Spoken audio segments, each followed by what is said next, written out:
Welcome to another deep dive. Today we're looking into the really disturbing case of Robert White, Yeah. a convicted serial killer from Connecticut. Mm. And we've got some excerpts here from his Wikipedia article and a Yeah. few newspaper articles about him as well. Okay.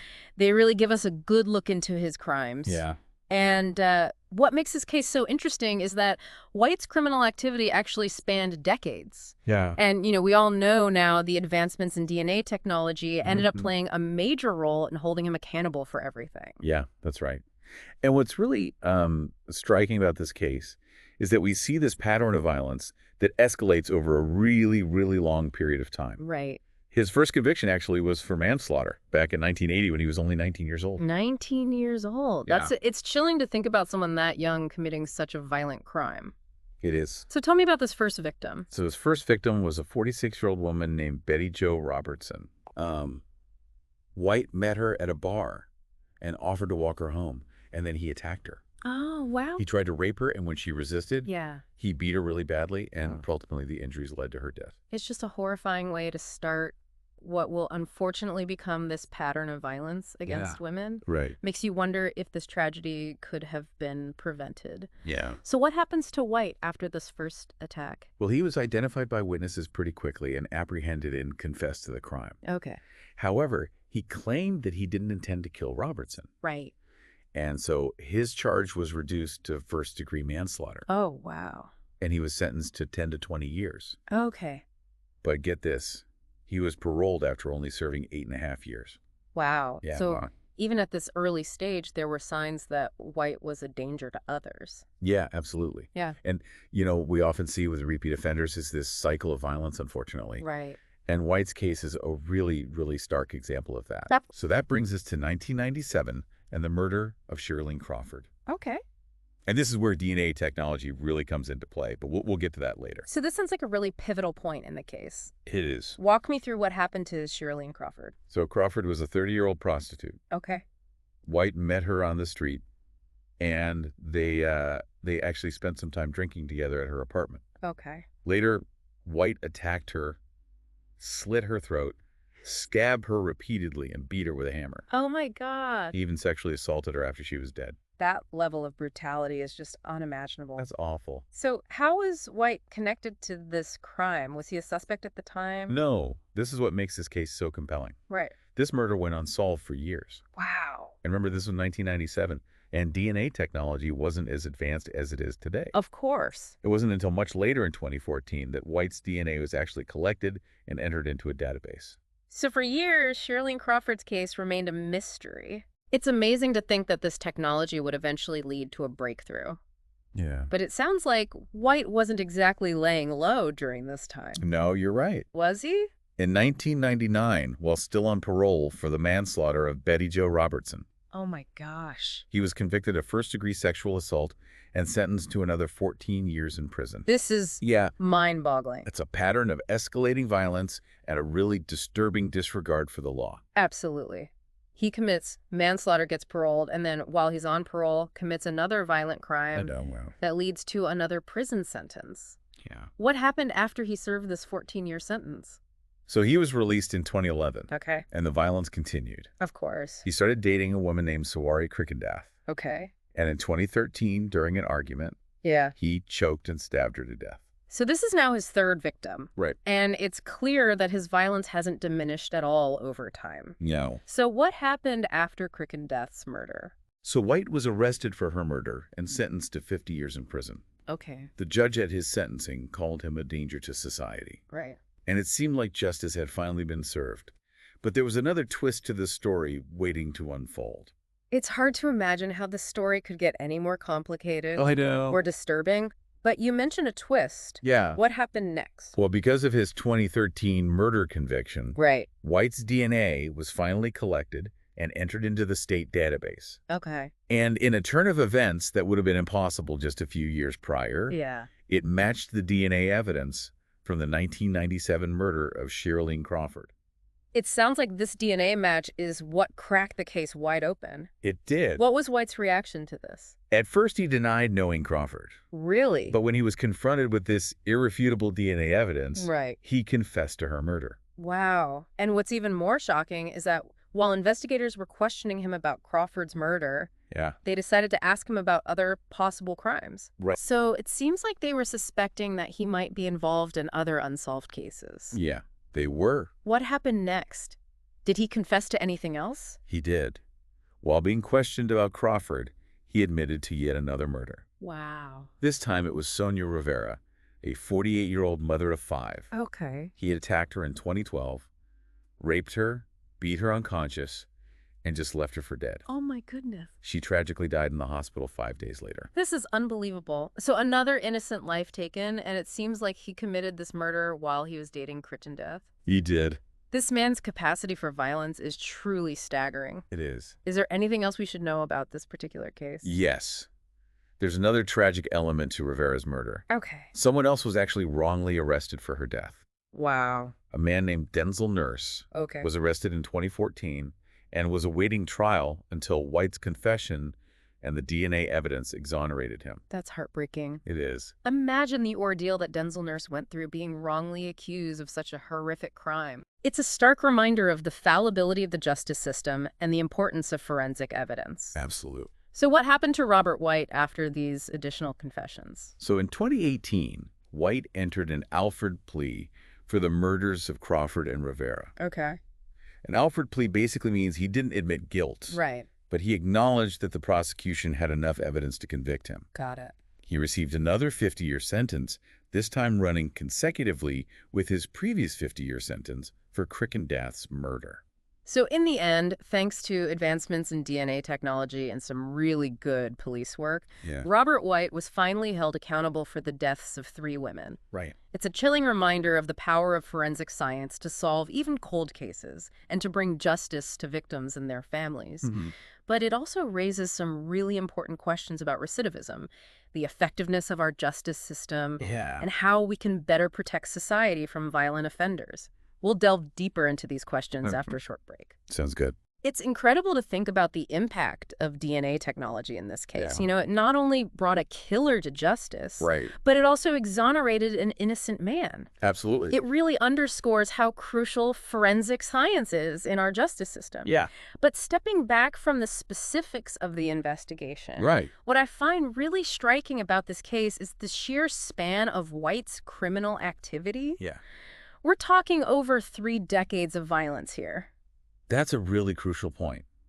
I think White's case really forces us to confront some uncomfortable questions about how we as a society deal with individuals who pose such a significant risk to others. His first conviction was for manslaughter at age 19. He serves a relatively short sentence, is paroled, and then goes on to commit even more heinous crimes. It really begs the question, were there any missed opportunities to intervene? To potentially prevent these subsequent tragedies? That's a tough question. I mean, on the one hand, everyone deserves a chance at rehabilitation. But on the other hand, how do we balance that with the need to protect the public? It's like this complex equation with no clear solution. Exactly. Yeah, it's definitely a complex issue.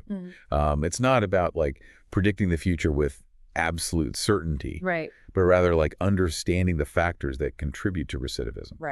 There's actually a lot of research out there on criminal behavior, the impact of childhood trauma, substance abuse, socioeconomic factors, and many other variables. So it's not as simple as saying someone is inherently bad or destined to reoffend. There are so many contributing factors at play. Exactly. So what can be done to address these factors and reduce the risk of reoffending? Well, there are a number of evidence-based approaches that have shown some real promise. Things like cognitive behavioral therapy, substance abuse treatment, educational and vocational programs, and even providing stable housing and support networks can all play a role in helping individuals reintegrate into society and make positive changes. It sounds like a multifaceted approach is key here. It is. Not just focusing on punishment, but on rehabilitation and addressing these underlying issues that contribute to criminal behavior. But this also requires resources. It does. And a commitment from society as a whole. Absolutely. It's about shifting our perspective from a purely punitive approach to one that prioritizes rehabilitation and reintegration. This doesn't mean being soft on crime, but rather recognizing that investing in these resources can lead to safer communities for everyone in the long run. I agree. So what does this all mean for our listener? Yeah. Someone who may not be directly involved in the criminal justice system, Right. but who is interested in understanding these complex issues better. I think it's about being informed and engaged citizens. Okay. We all have a role to play in creating a more just and equitable society. Right. And this includes advocating for policies that support rehabilitation and reintegration, Okay. volunteering our time to organizations that work with formerly incarcerated individuals, Yeah, and challenging the stigma that often surrounds them. that's a great point. It's easy to get caught up in the sensationalism of true crime. Yeah. But we Mhm. can't forget that these are real people with real lives, Right? both the victims and the perpetrators. Precisely. Yeah, And while we should never minimize the harm caused by crime, right. we also need to recognize the humanity of everyone involved. Yeah, We need to remember that people are capable of change and that everyone deserves a chance at redemption. White's case is a stark reminder of the destructive power of violence It is. and the devastating impact it has on individuals, families, and communities. Yeah. But it also underscores the importance of seeking justice, Right. understanding the complexities of criminal behavior, Absolutely. and working towards a system that prioritizes both accountability and rehabilitation. I agree. It's a lot to unpack. It is. And I appreciate your insights on this. Of course. Yeah. It's a conversation that we as a society need to be having more often. Right. It's not easy or comfortable, Yeah. but it's essential if we want to create a safer Mm. and more just world. Now, going back to Robert White, Okay. there was one detail that really struck me. Yeah. At his first sentencing for manslaughter, he said, "I have no explanation for my actions." Wow. That statement is both chilling and perplexing. It's a haunting statement, and it's one that I think continues to resonate with us. Yeah. Because it speaks to the mystery at the heart of this case. Right. Did he truly lack insight into his own motivation? Right. Was it a way of distancing himself from the horrific nature of his crimes? Yeah. Or was it something else entirely? We may never know for sure. It's a reminder that even with all the evidence, the confessions, the legal proceedings, Right. there's still a level of unknowability when it comes to human behavior. Absolutely. We can try to understand the factors that contribute to violence, Yeah. but ultimately each individual makes their own choices. And those choices can have devastating consequences. And I think that's a key takeaway from this deep dive. Yeah. There are no easy answers, no simple solutions. Right. Preventing violence and creating a more just society requires a multifaceted approach, a commitment to understanding the complexities of human behavior, Yeah. and a willingness to grapple with difficult questions. Shifting gears a bit, Okay. I want to talk about the DNA technology that played such a crucial role in this case. Sure. It's incredible to think that years after Sherilyn Crawford and Sonia Rivera were murdered, Right. their cases were finally solved thanks to DNA evidence. It's a testament to the power of forensic science. It is. DNA profiling has revolutionized criminal investigations, Yeah, and it's become an indispensable tool for law enforcement. right. In White's case, it not only identified him as the perpetrator of these cold cases, Right. but it also exonerated an innocent man who was wrongly accused. Absolutely. Yeah. Can you explain a little bit about how DNA profiling works and Sure. why it's so reliable? So DNA, or deoxyribonucleic acid, is the genetic material that makes up each individual. Okay. It's unique to each person, except for identical twins. Right. DNA profiling analyzes specific regions of a person's DNA that are highly variable, Okay. creating a unique genetic fingerprint for that individual. So it's like a fingerprint, but on a molecular level. Exactly. How is this DNA fingerprint used in criminal investigations? So when biological material like blood, semen, or saliva is found at a crime scene, Yeah. forensic scientists can extract the DNA from that sample and create a DNA profile. Right. This profile can then be compared to DNA profiles of suspects Okay. or to profiles stored in databases like the Combined DNA Index System, or CODIS. So in White's case, his DNA profile taken after his conviction for Krichendoth's murder Yeah. was entered into CODIS, and Right. it matched the DNA profiles from the unsolved murders of Crawford and Rivera. Exactly. It was a remarkable example of how DNA technology can be used to solve cold cases and bring justice to victims even years after the crimes occurred. It's a powerful tool for law enforcement. It is. But it's important to note that DNA evidence is just one piece of the puzzle. Right. It needs to be considered in context with all the other evidence in a case. That's an important point. DNA evidence is not infallible. Right. There can be issues with contamination of samples, errors in analysis, and misinterpretation of results. Okay. It's crucial that DNA evidence is carefully collected, analyzed, and interpreted by qualified experts. So while DNA technology is a powerful tool, it's not a magic bullet. Yeah, It's still up to investigators, prosecutors, and the courts to ensure that justice is served. absolutely. Forensic science plays a crucial role in the justice system. Yes. But it's important to remember that it's just one part of a complex process. This deep dive into Robert White's case has been a real eye-opener. Yeah, it has. We've explored the dark side of human nature, the complexities of the criminal justice system, and the incredible advancements in forensic science. Right. It's a lot to process, and I'm sure our listener has a lot to think about. Definitely. As we've been talking about Robert White's crimes and the role of DNA technology in his case, Right. it's hard not to think about the victims and their families. Absolutely. You know, it's easy to get caught up in the details of the investigation and the legal proceedings. Yeah. But we can't lose sight of the fact that these were real people with loved ones who are still grieving their loss. And in Sonia Rivera's case, Right. there's the added tragedy of Denzel Nurse's wrongful arrest. Oh, absolutely. He spent time in prison for a crime he didn't commit, I know. a horrifying experience that undoubtedly had a profound impact on his life. It's a stark reminder that while our justice system strives for fairness and accuracy, Yeah. mistakes can and do happen. Of course. Cases like this underscore the importance of due process, Right. the presumption of innocence, and the constant need for vigilance in ensuring that justice is truly served. It's a sobering thought. This deep dive has really been a journey. It has. We've gone from the brutality of White's crimes to the intricacies of DNA analysis.